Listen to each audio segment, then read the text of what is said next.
देखो, मानव जीवन का विनाश का कारण क्या है। जैसे बच्चे पैदा होते हैं, 3 साल 4 साल बीतता है तो माता पिता उस बच्चे को ज्ञान प्राप्त लेने के लिए करने के लिए स्कूल में भेजते हैं, विद्यालय में भेजते हैं। ठीक है, उस ज्ञान को लेना जरूरी है, पर धर्म का ज्ञान भी लेना जरूरी है। आधा घंटा 1 घंटा गीता का ज्ञान लो, वेद पुराण शास्त्र का ज्ञान लो, पर जो गृहस्थी जीवन में अपना समय व्यतीत करते हैं, घर बनाने में, कमाने में, शादी विवाह करने में, लड़की लड़का पैदा करने में, सेवा सत्कार करने में, सब ठीक है, पर भगवान के लिए 1 घंटा तो कम से कम समय निकालो। भगवान का भजन करो, भगवान का कथा को ज्ञान को सुनो। जो भगवान के लिए 1 घंटा 2 घंटा समय नहीं निकालते हैं, यही मानव के जीवन का पतन का कारण है। सुनो, एक समय की बात है, एक बैरागी महात्मा थे। बैरागी महात्मा मोह माया से दूर थे, उनको शादी विवाह से कोई लेना देना नहीं था। सन्यासी थे, बैरागी महात्मा थे और मार्ग से जा रहे थे। उसी मार्ग से एक बारात जा रहा था तो महात्मा जी सोचने लगे, किस दूल्हे का बारात जा रहा है तो जितने दूल्हे के दोस्त होंगे, मित्र होंगे, रिलेशन रिश्तेदार के आदमी होंगे, सब लोग बारात में जा रहे हैं। कुछ समय में इनका शादी हो जाएगा और पत्नी को लेकर घर चले जाएंगे। कुछ समय बीतेगा, 1 साल बीतेगा तो एक बच्चा पैदा हो जाएगा, 2 साल बीतेगा 2 बच्चा पैदा होगा, 3 साल बीतेगा 3 पैदा होगा। तो महात्मा बैरागी महात्मा सोचने लगे कि हमारा भी विवाह होता तो हमारे भी लोग, हमारे बारात में लोग चाहे दोस्त मित्र भी जाते, रिलेशन के रिश्तेदार, गांव नगर क्षेत्र जितने पहचान वो भी जाते, संत महात्मा भी हमारे बारात में जाते, शादी होता तो पत्नी हमारी घर आती। 1 साल बीतता तो हमारे भी 1 बच्चे पैदा होते, 2 साल बीतता तो 2 बच्चा पैदा होते, 3 साल बीतता तो हमारे भी 3 बच्चा पैदा होते। अब वह बैरागी महात्मा जी ऐसा सोच रहे थे। फिर अचानक उनके मन में यह आया कि हम यह सब क्या सोच रहे हैं, हमारा यह सोचना गलत है। हम तो बैरागी संत हूँ, हमें सोचना शोभा नहीं देता, हम तो सन्यासी हूँ। तब महात्मा जी मार्ग से कुछ दूर पर गए तो आगे एक कुआं मिला, कुआं पानी पीने वाला। पहले के लोग कुएं से निकाल कर पानी पीते थे, आजकल जो नल का टंकी का व्यवस्था है पहले नहीं था।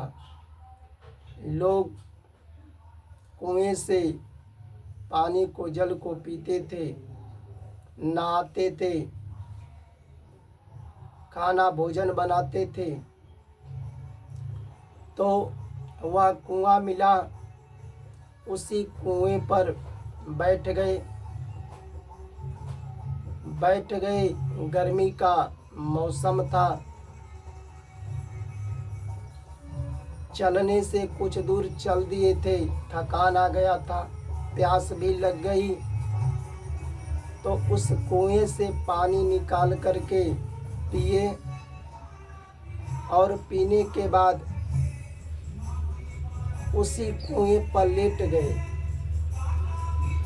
लेटने के बाद देखो उस बैरागी महात्मा को नींद आ गया, आंख लग गई, सो गए। ज़्यादा चल दिए थे और गर्मी का मौसम था, थकान से वह वहीं पर सो गए। सोने के बाद देखो जो सोच रहे थे, जो रास्ते में बारात जा रहा था, बारात के विषय में जो सोचे, और वही वह महात्मा स्वप्न में देखने लगे। स्वप्न में देखने लगे क्या? जैसे सोचे थे वैसे ही स्वप्न में देखने लगे कि हमारा बारात जा रहा है। बारात में हमारे दोस्त मित्र, रिलेशन के, रिश्तेदार के, गांव के, क्षेत्र के लोग बारात में जा रहे हैं। संत महात्मा भी जा रहे हैं। हमारा शादी हो गया, पत्नी घर चली गई। कुछ दिन बीता, 1 साल बीता तो एक बच्चा पैदा हुआ। 2 साल बीता, 2 बच्चा पैदा हुआ। 3 साल बीता, 3 बच्चा पैदा हुआ और बच्चे भी पैदा हो गए। हमारी पत्नी देखो, वह स्वप्न में देख रहे हैं कि हमारी पत्नी हमारे छोटे बच्चे को मार रही थी। तो मार रही थी तो महात्मा जी पूछे, बच्चे को क्यों मार रही हो? तो पत्नी बोली कि देखो, पहले तो रात को सोता नहीं है, कुछ न कुछ रात भर मांगता रहता है। अब इसको हम सुलाते हैं तो ये सोता है नहीं, ये रात भर जागेगा, इसी तरह ड्यूटी देगा। तो हम लोग को तो रात को कुछ करना है, प्रेम बढ़ाना है। अब ये सोता है नहीं, इसलिए हम मारते हैं। तब महात्मा जी पत्नी से कहे कि बच्चे को दे दो। और महात्मा जी अपने छोटे बच्चों को लेकर जैसे ही पास में सुला करके अब करवट बदलने लगे। तो करवट बदलने में वह कुएं में गिर पड़े। अब देखो, जब महात्मा जी कुएं में गिरे तो कुएं में कोई गिरेगा तो दर्द तो होगा ही। भले स्वप्न में गिरे फिर भी दर्द होता है। देखो, कोई अगर स्वप्न में किसी का गला दबाता हो तो उस समय तो दर्द होता है, पर वही जागने पर झूठा होता है, कुछ रहता नहीं है, पर स्वप्न में दर्द होता है। जब महात्मा जी स्वप्न में कुएं में गिर पड़े तो महात्मा जी डर से चिल्लाने लगे, अब हमें चोट लगेगा, हाथ पैर टूट जाएगा, अब हम मर जाएंगे। तो चिल्लाने लगे और चिल्लाने से आस पास के जितने लोग थे वह महात्मा जी की आवाज को सुनकर दौड़ पड़े और आके कुएं के पास देख रहे हैं, ये तो महात्मा जी गिर गए। अब देखो लोगों ने रस्सा ला करके बाल्टी में रस्सा बांधे और कुएं में लटका दिए और महात्मा जी को कहे इस बाल्टी में बैठ जाओ और कुएं से बाहर निकाले। तो लोगों ने पूछने लगे कि महात्मा जी आप तो कुएं में गिर गए थे, चोट लगा होगा शरीर में, हाथ पैर में, कम लगा कि ज़्यादा लगा, ठीक तो हो ना, कितना चोट लगा।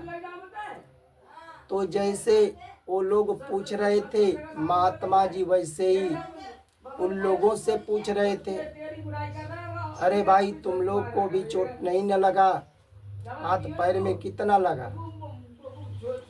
तो फिर वो लोग पूछ रहे थे महात्मा जी आप कुएं में गिरे हैं, कितना चोट लगा। तो महात्मा जी उनका उत्तर वैसा ही देते थे। तब वो लोग कहे कि ये बताओ कुएं में तुम गिरे हो तो चोट तुमको लगा होगा हाथ में पैर में। तो हम लोग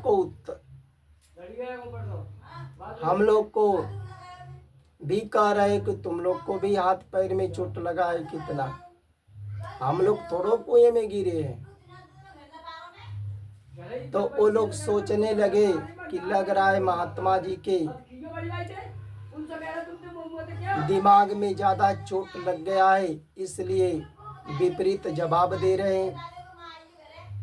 जैसा हम लोग पूछ रहे हैं वैसा ही उत्तर दे रहे हैं, वैसा ही वो भी हम लोग से पूछ रहे हैं। तब पूछने वाले में एक व्यक्ति समझदार थे। अब वो सोचने लगे ये तो महात्मा है, पर हम लोग पूछ रहे हैं कि भाई कुएं में गिरे हो तो तुम्हें चोट लगा होगा, कितना चोट लगा है। तो उल्टा हम लोग से भी कह रहे तुम लोग को कितना चोट लगा है। तो इसका मतलब कोई ना कोई रहस्य जरूर है, ये तो महात्मा है।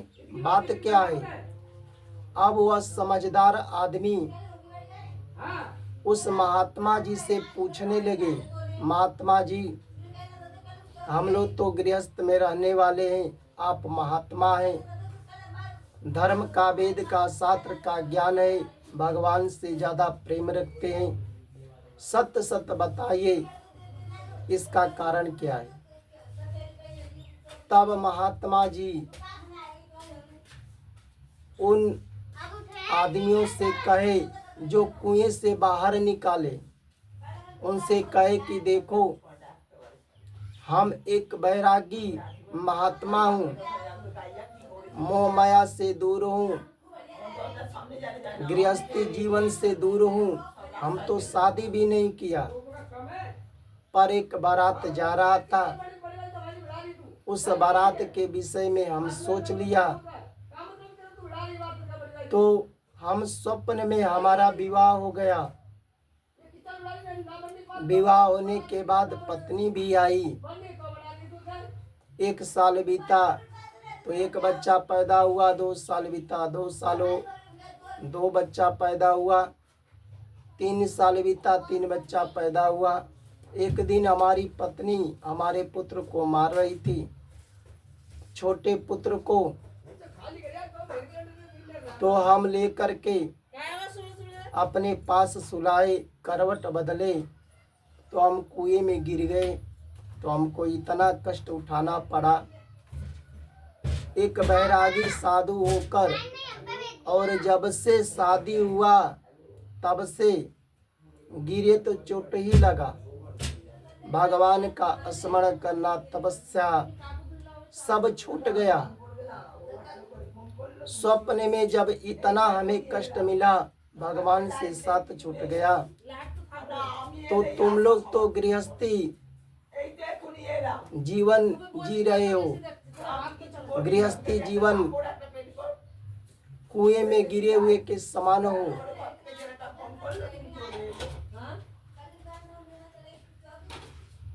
तो अब तुम लोग को कितना कष्ट होता होगा। जब हमको इतना कष्ट उठाना पड़ा तो तुम लोग तो गृहस्थी रूपी कुएं में गिरे हो। यही गृहस्थी रूपी कुएं में गिरा, जो गिर जाता है व्यक्ति, उसका जीवन पतन हो जाता है। उसका जीवन क्या होता है? पतन हो जाता है। इसलिए गृहस्थी जीवन में जो जी रहे हो, कमाते हो, खाते हो, परिवार जिलाते हो, बाल बच्चे पैदा करते हो, पढ़ाते हो, लिखाते हो, पर 24 घंटा में कम से कम भगवान के लिए 2 घंटा निकालो। भगवान का भजन करो, रामचरितमानस, गीता 10 मिनट, आधा घंटा पढ़ो। संतों के द्वारा जो कथा को, ज्ञान को देते हैं, सुनो। तब जाके सुनो। उसके बाद जब लड़की का शादी हो जाए, जब पुत्र अपने पैर पर हो जाए, 50 साल के बाद आश्रम में चला जाना चाहिए, संन्यास ग्रहण कर लेना चाहिए, या घर रहकर एकांत में पति पत्नी को अब भगवान में लग जाना चाहिए। तब जाकर यह जीवन सफल होगा। न तो यह गृहस्थी जीवन में जो जी रहे हो, 2 घंटा समय भगवान के लिए नहीं निकालते हो, यही तुम्हारा मानव जीवन पतन कर देगा। बार बार मनुष्य का शरीर नहीं मिलेगा। जय जय श्री राधे राधे।